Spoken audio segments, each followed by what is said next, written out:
Hello there and welcome back to my YouTube channel. My name is Deepa Robbins from DeeZinesByD, and today I have a Mother's Day card to share with you. Now, recently I got another haul from Pigment Craft Co. And for some of you who may not be familiar with Pigment Craft Co., they're actually a Canadian business. And I live in Canada, so I'm always excited when I don't have to pay those extra duties and brokerage, because I always, when I buy craft supplies, have to account for like an extra $20 to $40 depending on how much I buy and where I buy it from. So I find it really fun to buy from Pigment, and I love their products, especially their color palette. So let's go ahead and look at the products that I got. It comes in this cute little box that I got that says "Open Me," and they have this cute thank you card. This is like a really heavyweight cardstock. It's really nice. And I ordered the ribbons and wreath stamps and dies, along with the Hole in My Heart stamps and fillers. So there's two sets that work together. There's the tile stamp set. I'm not using it on this card, but I will use it on another one. And then I have the dashing mini fonts. Like I said, it's proudly Canadian. I'm so happy to be buying these products. Now I have all of the re-inkers here. So they have about 20 inks, and I already have the ink pads, and I just kind of needed the re-inkers to complete my set. I'm using this Tim Holtz alcohol ink storage case, and I actually keep all of my re-inkers in here. I have some Altenew, and then I've kept the front section for my pigment inks. Now I've also swatched out all of the colors here so you can see the full color palette. Those are all 20 inks, and I've kept them here in my handy coin sleeves. This is a little tip I picked up from Jennifer McGuire.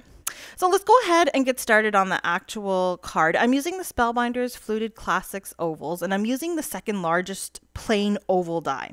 And I've cut out a piece from white cardstock, and I'm using that as a guide for the center of my card because I want these flowers to kind of stick out all around the sides. So I gotta make sure I can fit the base and also the flower on there, but mainly on the two left and right sides because I want the flowers to fully show there. I know they're gonna get cut off on the top and bottom.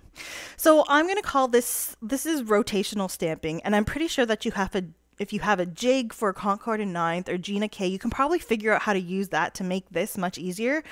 But for myself, I hate kind of measuring and figuring all that stuff out beforehand. So I kind of just put down my cardstock in the center of my stamp positioner. Now it's important to note that you will need a stamp positioner to do this technique.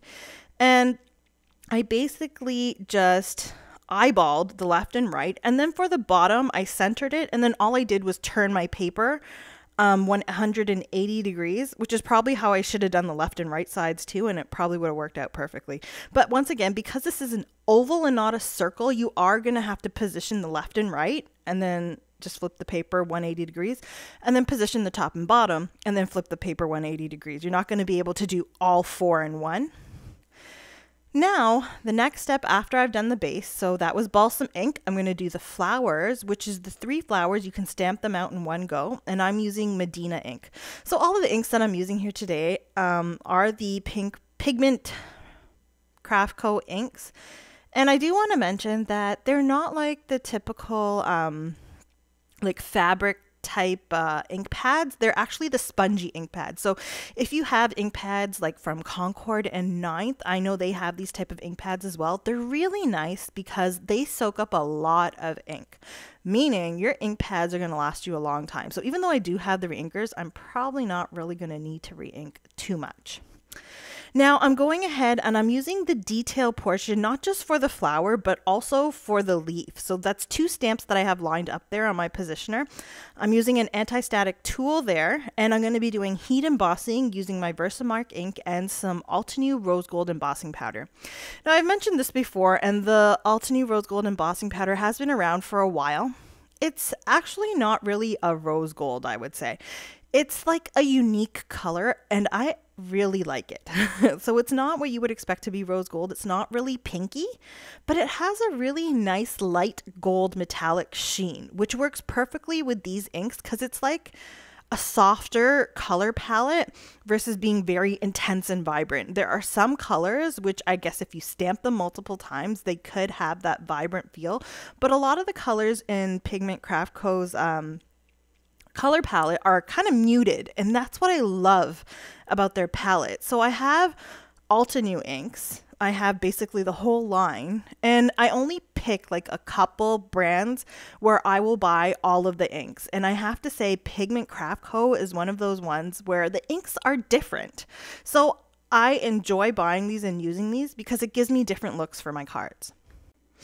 Okay, so I'm kind of going off topic here, but there's a lot of stamping here that I'm showing you. So I did want to let you know about the inks, which are incredible.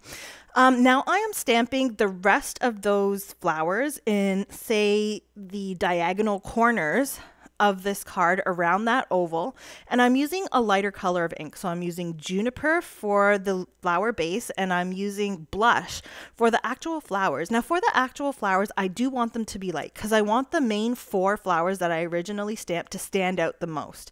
And I'm only going to be stamping for the second 4 because, as I said, they're just kind of like a background filler.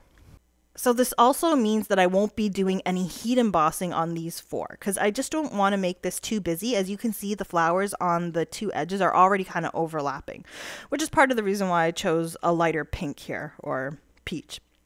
Now I'm also filling in the centers of those leaves with some aloe ink, and the aloe is nice because it's very nice and light.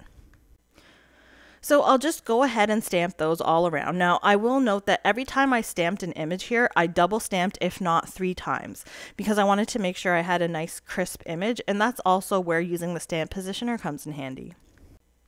Now moving on to our sentiment, I have lined up the initial oval that we used to line up the first stamps for our card, and I've lined up the W and U from the Dashing Mini Fonts set, also from Pigment Craft Co.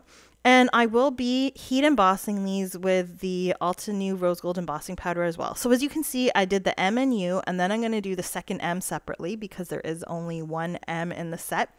Now I like this set because it has all of the letters plain, just the letters, and then the vowels have like this little line under it, just like under the U, which is really nice for cards like this. It just, or words like this where that vowel is the center, it just makes it stand out a little more and gives it just a little bit of uniqueness.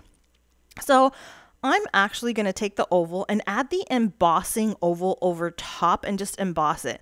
Now I didn't do that originally because I didn't actually think that the mum sentiment would fit along with that embossing. So that's why I did it at the end, but you could go ahead and do that to begin with and then just fit your letters inside. Now I also cut, as you can see, an oval out of some Sizzix Opulent Gold Glitter cardstock and set it in an offset fashion behind the white oval, and I attached that together with some foam squares and then adhered it right to the cardstock panel in the center. Now for the inside of the card, I cut a 5 by 7 inch card base, white card base, and then I also stamped that one flower image in the bottom left corner just to kind of tie it into the rest of the card. I didn't show you all the stamping because you basically saw all of it already. Now for this ribbon, I really love this ribbon. It's part of the reason why I bought this set. So this is the ribbons and wreaths set. And what I did was I die cut the ribbon first out of white cardstock. I inlay it back into the negative die cut piece and kind of stick it there with some washi tape. And now I'm going to stamp out the actual ribbon. So now this stamp set has all of the different pieces of this ribbon labeled. So the first stamp is A1, the second stamp is A2, and so on and so forth. And that's how you know which order to kind of stamp these in. I'm pretty sure that they're interchangeable. You could stamp them in any which order, but it just kind of helps the first time you're stamping it out. Now, I use 2 colors of ink because there is kind of like a foreground for the ribbon and kind of like a shadow kind of shading for like the back portions of the ribbon. You could really use it any way that you like, use any colors that you want, and just see how it works for you, because this ribbon is actually really forgiving, and I think that any way that you stamp it, it's going to look really great. So I use some Himalayan and some blush ink here, again Pigment Craft Co inks, and I'm just going to kind of use a bit of foam tape to attach that to the bottom part of the oval there underneath the mum sentiment. Now I do want to note that I am using mum because my family did kind of grow up in England. I was born in Canada, but the rest of my family is from England. So I've always called my mum mum, not mom, but there is an O with that beautiful line underneath that would fit in between the 2 M's there if you wanted to use mom, if that's what you call your mom. So I'm finishing this card off by, I attached that panel to the card base, and I'm adding some Pink Fresh Studio Peach Fuzz Jewels, along with some AB Crystal nail art gems. Now, I've mentioned before those nail art gems I get from Amazon. And this is the final card. So I hope that you've been inspired by these beautiful inks and stamp sets by Pigment Craft Co. today. I have everything linked in my blog, which is linked below in the description. Go ahead and check it out. And if you want, all the products are linked there. You can go ahead and check it out and buy what you like.